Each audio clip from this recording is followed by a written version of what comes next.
Hi, today is Sunday, June 18th. This is Joe at Pecan Lane. We might be interfered here with a screeching bird. I've got some blueberries growing and we're trying to keep birds from eating our blueberries. So I just kind of want to give an update on our pecan nursery and tree development here. I'm seeing good development of nuts on our Sumner, Pawnee. My younger Kansas have decent nuts, and even the Stewarts are doing well, and the Gloria Grands out front are all looking like we've got a decent start to a nut crop. I've done some spraying for pecan nut case bearer just once, and I'm not seeing any problems. We are getting some wind breakage both in our chestnuts and in our young pecans. So like this tree here has a top limb kind of broke back, and it's a little bit tough to see here, but back by where that irrigation pipe comes up, this tree here has a big limb kind of broken back.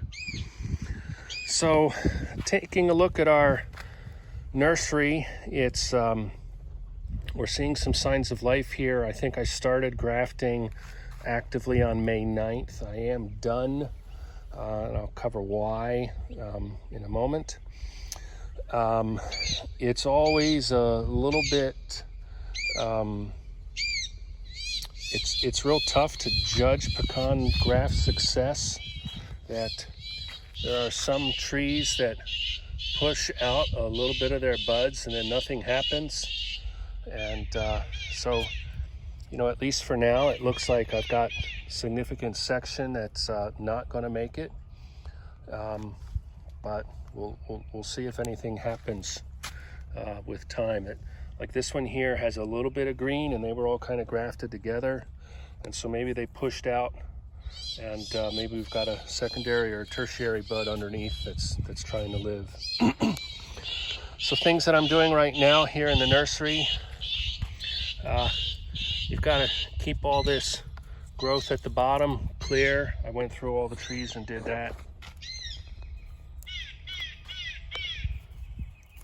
I want all of the energy to be pushing up through. So that's one thing that we're doing. I did fertilize with a long-acting fertilizer. There's some pellets in there. It's like a Osmocote substitute, and I am doing a dilute Miracle Grow kind of fertilizer injector about once a week, sometimes a little bit more. I just have to make sure that the plants aren't always in touch with that. So my earlier grafts here, these here with the white tape, these are my Kanza, and they're at a point now, particularly with the wind, that this long stalk here, it's going to be susceptible to some wind damage. So I'm going to start staking these. I've got some stakes over here on the ground, and I'm also going to train to one limb. So we've got a couple different 1, 2, 3 buds there that broke out. Here we've got 2 on that tree, and so we're gonna get rid of one and force the growth on the other. I'm a little bit disappointed with some of this purple here is my Pawnee, and so what I'm kind of seeing, and I don't know if it's a graft failure or if it's an issue with my methods, but the 4-flap or 3-flap grafts are either slower or they are not as successful, or there was some problems with the graft wood. Now, it could just be a matter of perspective that they're coming on later. So here's one that's done in the same manner as these other purples here, and so there is some life. So Up here where I've got good growth, these were some early trees, and then as I kind of moved down here further, these were all later. Here I am seeing, so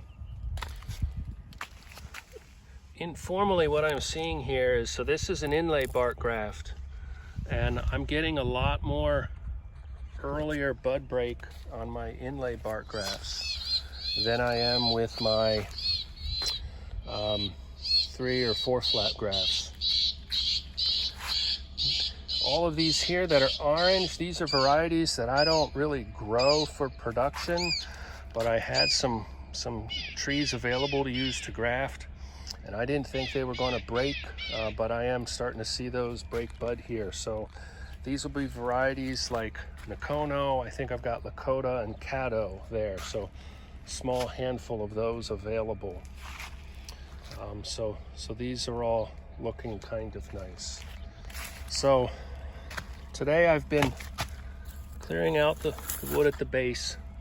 I'm going to trim back some of the earlier successful grafts, and I'm going to put some flagging tape on them to hold them onto the stake.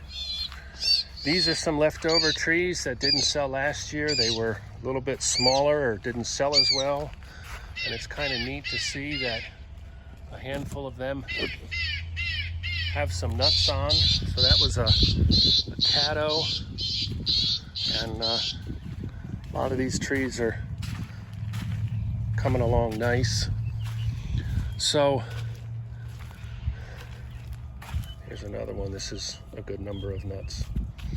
So with my informally thinking that I'm seeing a better and earlier grafting success on the inlay bark grafts, I used up a lot of my thicker root stock that are more appropriate for an inlay bark. So you can kind of see the diameter of these two is significantly different. So I like a 1 inch or better for an inlay bark graft. And my available rootstock, what I've got left is really kind of in between sizing for a good inlay bark graft and a 3 or 4 flap grafts. So these here are mostly my smaller, younger trees. So I'm also seeing a little bit, just want to follow up here. So this was one of the trees that we see this smaller leaf here. I did get some nickel and started spraying, and then it's interesting, the leaves that are above that are a little bit larger. I think I've sprayed nickel once or twice, and I'm going to do it again today. So that's our update and what's going on here at Pecan Lane, and I hope this helps or inspires you or helps you to understand what we're doing better, and wish you a good pecan season. Thank you.